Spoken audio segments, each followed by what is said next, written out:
Hi. UPSC doesn't care if you know every ship in the Indian fleet, you know all the military drills that India conducts, or the technical specifications of the maritime prowess of India. What it really wants you to understand is how India thinks as a maritime power. Consider this. In 2024, UPSC asked a question on Maldives, and it asked you categorically to analyze India's maritime strategy with Maldives from the angle of energy flows and trade blocks. Now, in such a scenario, if you are especially focusing on only the location and the diplomacy aspect, you are leaving behind a lot under the table. Now, this is not just with respect to this particular topic. This flows across your prep. Let us take this particular topic as an example. If we consider maritime strategy of India, in GS1, it is very important for you to know the various places which are important from Indian geopolitics perspective. Not just those places, but the importance of those places and the context of those places in the overall Indian foreign policy. In GS2, that's pretty clear, as most of the students focus on the diplomatic aspect and the foreign relations of India with the littoral nations. Now, where it becomes really tricky is the GS3 part. Here you have 2 or 3 subjects criss-cutting with India's maritime strategy. First, you have the security. India has 7,500 kilometer long coastline. There are varying challenges at various parts of the coasts. Now, maritime strategy, and when you are studying about India's maritime strategy, this becomes very important. Second, there's the science and tech part, where you're going to learn about ships and submarines. And most of the aspirants usually end their prep here. And that is where they miss out on one very important aspect, that is GS4. Now, how is GS4 related to the entire topic?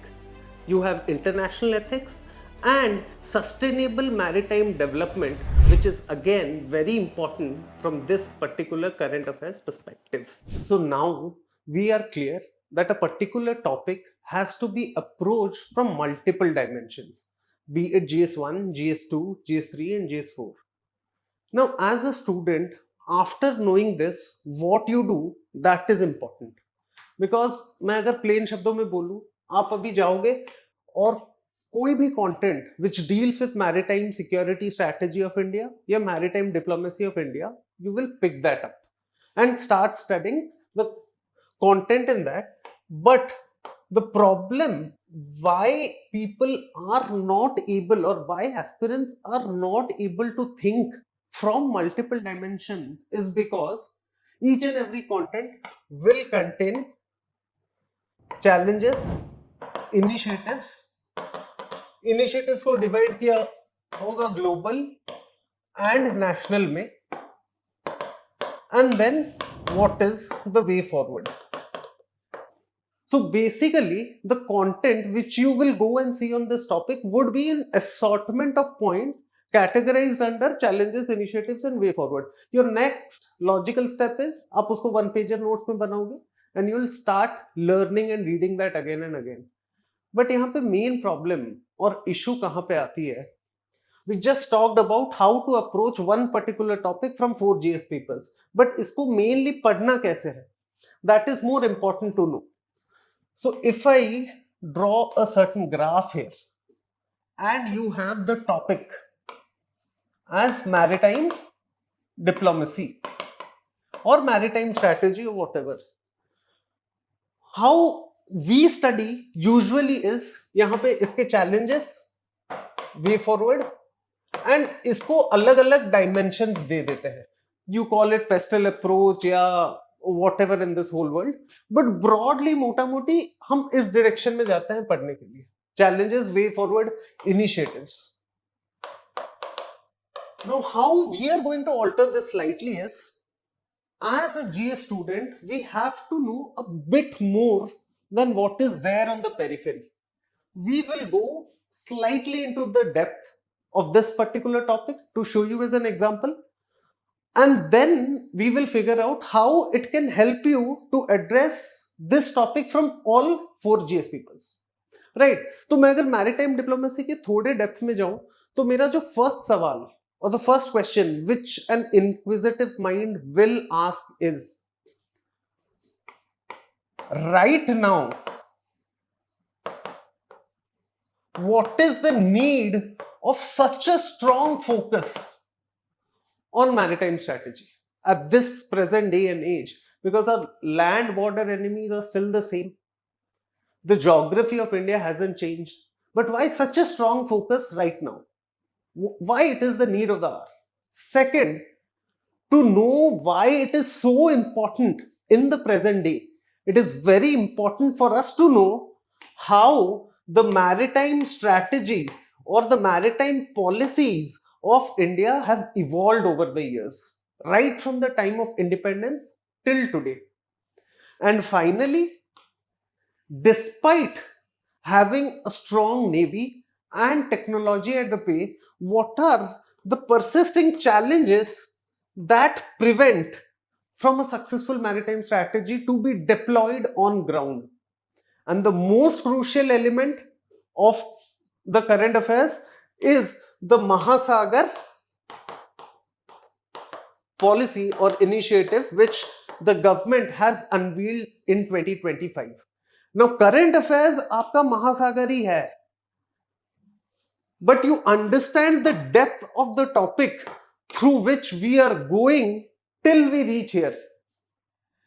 Once you know this aspect, since independence, how India evolved its maritime policy, why it is so required right now, and how Mahasagar is different from the previous Sagar policy. Once you're clear about this fundamental, this is very superficial stuff which you will anyway learn, or you will write better than most of the magazines out there. So without wasting much time, let us go into the first aspect, then what is why. Now during the course of this particular slides which I'll be taking through, एक जो बहुत common doubt आता है सारे students का कि sir how do we make notes? There are umpteen number of current affairs channels and you will get the news या फिर revolution किसी ने अलग अलग करके दिया होगा, एक जगह पे आपको हर चीज नहीं मिलेगी. First thing.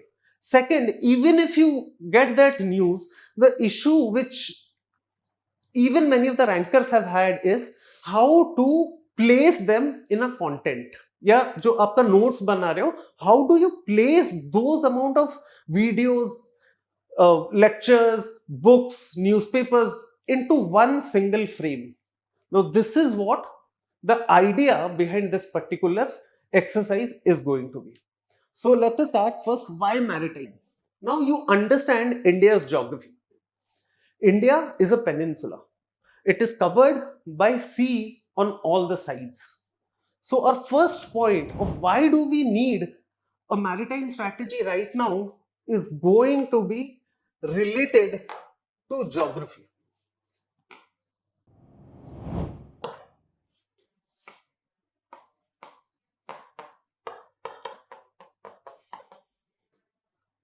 Now, geography of India is not only its destiny, but it is the leverage which India is going to have. If you look at the placement of various important strait, be it a Lombok Strait, the Strait of Malacca, West में आप देख लो Babel Mandap, Gulf of Oman and all side, India is placed between both the sides of Indian Ocean. Now, two crucial aspects here is first, this is one of the most populated regions of the world with all the South Asian countries in and around. So it gives a demographic advantage, the market, the access to market. That is why the geography is crucial first.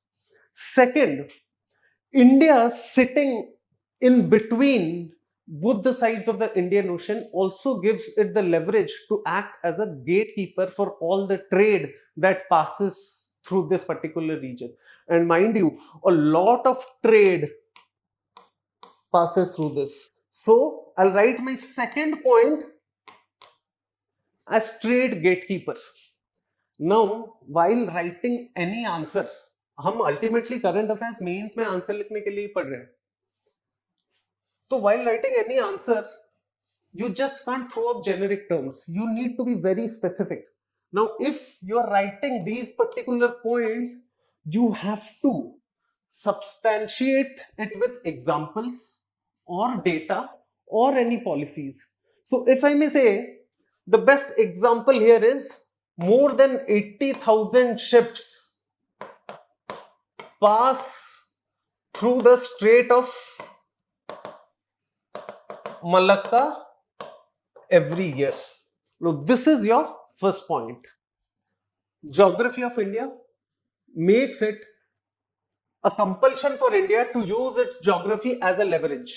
आपने explanation लिखा, जो आपके दो sub points होंगे.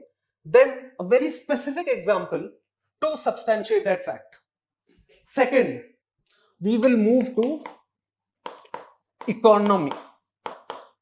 Now, here I'll take a data first. Over 90% of India's trade by volume is through sea or is through water. Now, if more than 90% of trade by volume is by water, then it becomes very important for our exports that India has a proper maritime strategy at place. Now, if you remember the year 2021, there was a particular ship by the name of Ever Given, which essentially, I think, stayed halted on Suez Canal for approximately 6 days, and the trade of entire world got affected because it is such an important choke point. That is what India should try to leverage when I tell that it has to leverage its economic exploits in the Indian Ocean region. Okay, now the third aspect, abhi geography ho gaya, economy ho gaya. Next, international relation, the global geopolitics. If India is making a maritime strategy, it is very important to take the global geopolitics into consideration. And Indian geopolitics cannot be measured or taken into consideration without considering the China factor. Now, what is the China factor? China already has string of pearls policy at play in the region. It has ports in Myanmar to extending to Sri Lanka, extending to Gwadar. So the entire region is already, China has its foot in the water in this particular region. And considering China has such an important presence in the region, it becomes very important for India to think on it strategically and immediately. In fact, there's a particular island. If you want to be more specific with respect to our examples, there's something called as Natuna Islands in Indonesia, where Chinese ships and submarines usually intrude now and then. Now, this may not be a whole-scale one-front war on the face, but this again shows China's involvement in the water bodies in and around. And that is why India has to consider the China factor before launching any maritime foreign policy. After these 3 points, come back to GS paper 3 security. Now, if you see, suppose you are writing an answer, और जो problem होता है कि mains में during writing answers, how do you recall so many number of points? If you see here, I have a particular chronology in which I am picking up points. I went into geography of India, GS paper 1, then I went into economy of India, then I went into international relations, where I took in China factor. If you want to continue this line of thought, that is also fine. Instead of China factor, I took the neighborhood foreign policy into play now. Now I'll take Indo-Pacific. Now, Indo-Pacific has emerged as a strategic document of United States, of Australia, and of Japan. So all the major powers are craving for attention of Indo-Pacific. Right, so that is a very important factor in global geopolitics, and in line with that, you will see a number of military exercises are being conducted in the region. For example, the Malabar exercise. So Indo-Pacific, here you write Malabar exercise. Here you explain this particular point on Indo-Pacific. So you see my line of thought. It hardly will take me 2 or 3 seconds to start writing the points because my mind has been trained to write it subject wise. Now, once you're done with this part, then you move to security, because India has a good strategic leverage in the Indian Ocean region. It has a very strong navy with all the technology along with it, be it submarines or various class of submarines, etc. But along with that, a maritime security strategy is very important to align the goals and the firepower, so that when the time comes, it is more structured while facing a threat. So here, in substantiation or examples, you can talk about how India needs a maritime security strategy.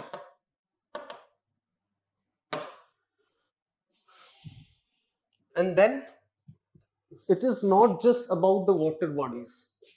It is also important with respect to the straits, the choke points. A particular country sitting at a particular strait or a choke point gives out a lot of messaging to the globe. So I'll write here, considering the straits of importance in the Indian foreign policy. Now, if I have to give examples and mention some of the important straits here, I'll start with, say, Strait of Malacca. Then I'll probably write Strait of Hormuz, which is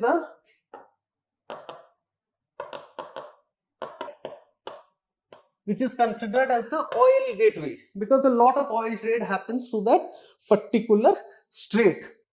So it is not just important to have the trade, have the relationship, have the partnership, but it is also important to sit at the right spot. And these straits are those right spots. Okay, so now we are pretty much aware ki why India needs a maritime strategy in its foreign policy and its security dimensions right now. But what have we done across the years? That is also important to know. Why that is important to know? Say, for example, a question comes, discuss the evolution of India's maritime strategy over the years. In your opinion, have we done enough? This is a very probable question in UPSC. अभी उस point पे आप करोगे क्या? आप वही challenges, initiatives, way forward. We have to drop that, not entirely, but we'll take that as much we need. So, evolution of maritime strategy of India is going to be our next important slide here. Now, I have divided India's maritime history into a few phases. So now you will find a number of books which have dealt with the maritime history of India in various other ways. But remember, we are dealing with the present and the future, and we are taking up this topic as a dynamic current affairs topic. So if I had to divide India's maritime history, I'll start from post-independence. That is from 1947 onwards. Now I have divided these phases into 5 major phases. And we will keep our focus not much on the 1940s, 70s and 80s, because for us now the time period has changed. So our major focus would be post 1990s. So if I say the phase 1 of Indian maritime history was focused around landlocked thinking, and that essentially existed pre 1990s. Why landlord thinking? The reason behind that was our two major neighbors with which we fought a number of wars, that was Pakistan and one war with China. So there was constant tension and skirmishness across the border.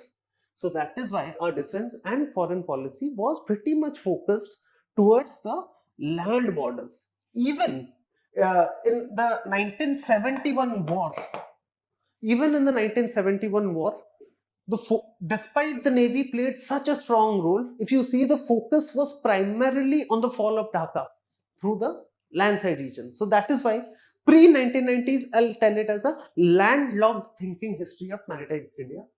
Now, these all facts you can write it in key highlights, which includes wars with China and Pakistan, which actually led to the development of this thinking. And one example, that is 1971 Bangladesh war example. So now you understand what I'm trying to do here. When I started the lecture, I talked about note making. So when I'm telling you the story of before 90s about landlocked, about wars, see the amount of notes I have made, because I have took this burning issue का approach. तो phase कौन सा है, time period कौन सा है, you understand this, know the story, then you give one example, you sorted. So essentially, I'll not tell this as one sentence. I'm writing 6, 8 to 10 words, and my entire thing is sorted here. Now, next, so now as a nation, we came till 1990s. So you just have a look at how the things which are happening at the national level are impacting the maritime policy of India. Come 1990, what happened in 1990, 1991? It was LPG reforms. The trade started, foreign investment started, exports, imports took new turns. And that was the time when India, if I say phase 2, India's maritime policy in 1990 to 2000 wala decade was primarily structured and focused by the trade needs of India. Now, to substantiate this, I'll give example. So the main example here is, during that time, some of the major ports came up. Example, Mormugao. And this was again the time where India started joining regional organizations related to Indian Ocean. Example, Indian Ocean Rim Association. Because now it started from economics and trade became important. So now organizations became important, institution building became important. So this was the time of 1990 to 2000s. Now once we came over 2000s, then it was the next decade of 2000s to 2010s. This is which what I call as a wake-up call decade. Why wake-up call decade? There were few threats which came across. So understand, in 1990s we forayed into maritime trade. 2000 में क्या हुआ? Threats such as piracy. The China factor came into play. China launched its maritime policy, talked about string of pearls. And that was the time when security became an important dimension of India's foreign policy in maritime region. And exactly that was the time where India for the first time started naval patrols, exercises, etc. in a more professional way, in a more structured way, in a more dynamic way. So wake up call decade was 2000s to 2010 wala decade. Now, during this time as well, India started considering its extended maritime neighborhood as a part of its entire neighborhood. By extended maritime neighborhood, I mean the Vanilla Island countries. Vanilla Island countries are those countries who have been traditionally known to cultivate vanilla. For example, Mauritius, Seychelles, Maldives, etc. Now, these all became a very integral part of India's extended neighborhood. And so, in the coming years, post 2010, you will see their role has substantially increased. Then came the golden time of 2014 2015, where for the first time we had a focused maritime policy by the name of SAGAR, security and growth for all in the region. This was the time when India was ready to lead this particular region to act as its voice, be it at trade blocks or climate change forums. And India has successfully voiced the opinion and voiced the uh, needs of small island developing nations in the region. That is a very integral part of its SAGAR policy. And the 2015 में जो ये policy launch हुआ था, it not just focused on the trade and security dimension, but one critical dimension which it focused was disaster management.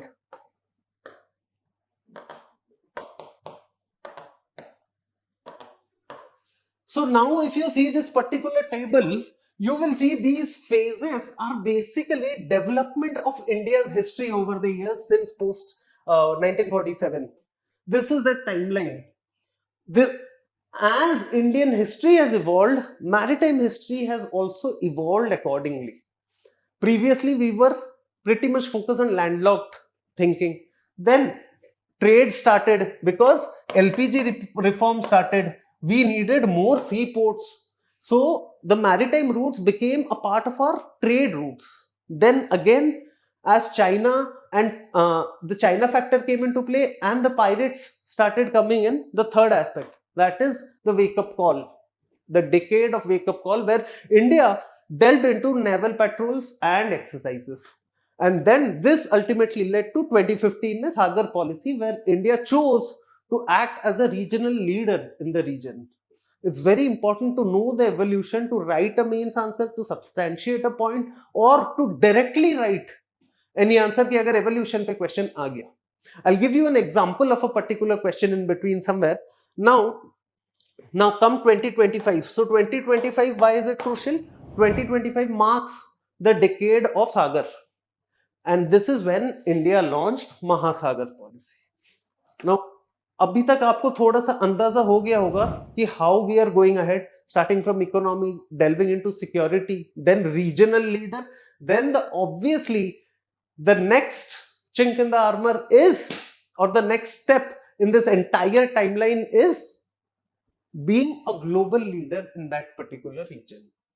Now, Mahasagar will not just focus on the Indian Ocean and the littoral countries, but we will extend our focus from the African nations till Latin American nations. For this, we have signed a number of agreements. We have signed trade agreements. We have signed naval trade agreements. These are all a part of Mahasagar initiatives. So, examples if you have to write, if you see now, we have a number of joint naval drills with African nations. Then we have a number of port investments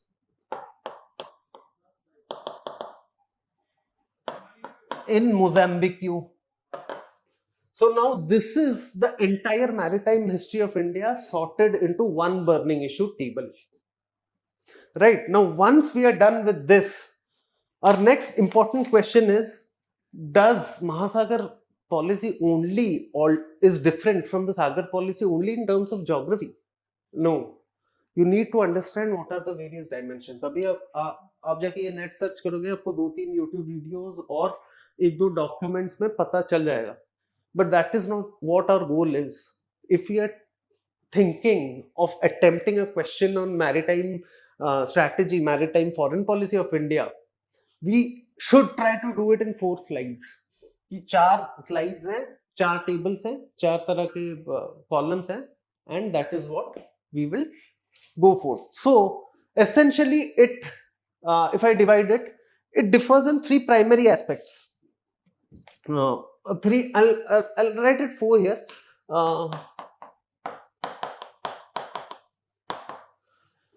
So Mahasagar policy differs from Sagar policy in 4 primary aspects. First is scope, focus, diplomacy and strategy. बस ये 4 word and the difference is done. आपको जाके 2-3 video, 4-6 lectures, 3-4 magazines नहीं पढ़ने. You need to understand what these 4 terms mean and how does this play out. First is scope. Now, what is scope? Scope we just discussed. The scope of SAGAR was Indian Ocean.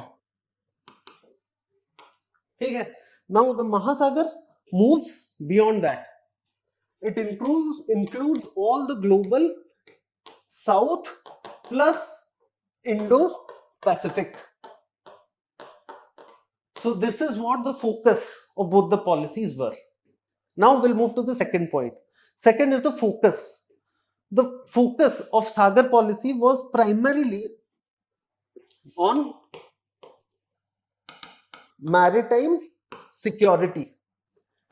Now, due to this, we went for naval bases. Maritime security also included an angle of disaster management. So, yes, a bit of disaster management as well. But now, when we go to Mahasagar, it's pretty much clear, it's written in clear terms that we will focus upon trade, defense, and technology. So these are the three aspects on which Mahasagar policy focuses upon. Then we'll move into third, that is diplomacy. Now, if you remember, when we drew the timeline wala table, what was our major diplomatic pathway through which we went in 1990s? If you recall, India joined Indian Ocean Rim Association during that, and BIMSTEC as well was formed somewhere around that. So our strategy during that time was primarily joining regional groupings. So diplomacy focused on regional groupings like IURA. Now India has moved a step further where it will be voicing the needs and aspirations at global forums including G20 and UN in its Mahasagar policy. Then you have strategy. तो strategy जो पहले महासागर के case में थी, that essentially focused upon anti-piracy and blue economy. Twofold, pretty direct. Now we have moved into every possible field, which even includes technology sharing and cyber security. यहाँ पे groupings में global forums. So मेरा ये table बनाने का major logic ये है कि आप चाहे 10 पेजेस पढ़ लो, आपको फाइनली याद इतना रहना है. तो read this table, you come to this point, know the story while I tell, but ultimately remember these points. These are going to be your cues based on which you are going to recall and write in the exam. I'll show you again this part.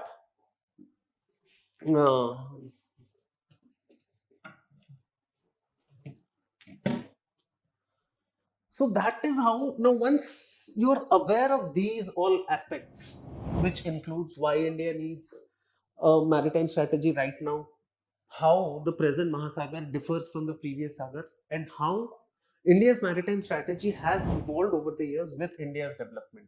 If you are aware of these three aspects, which no magazine tells honestly, ये मैं burning issues में डाला हूँ, but और कोई magazine इतने depth में नहीं जाता क्योंकि उनको challenges way forward initiatives फेंकने होते हैं आपके ऊपर और आपको वो रट्टे मार के लिखने होते हैं. But to answer real analytical questions, this is the way forward you should be taking.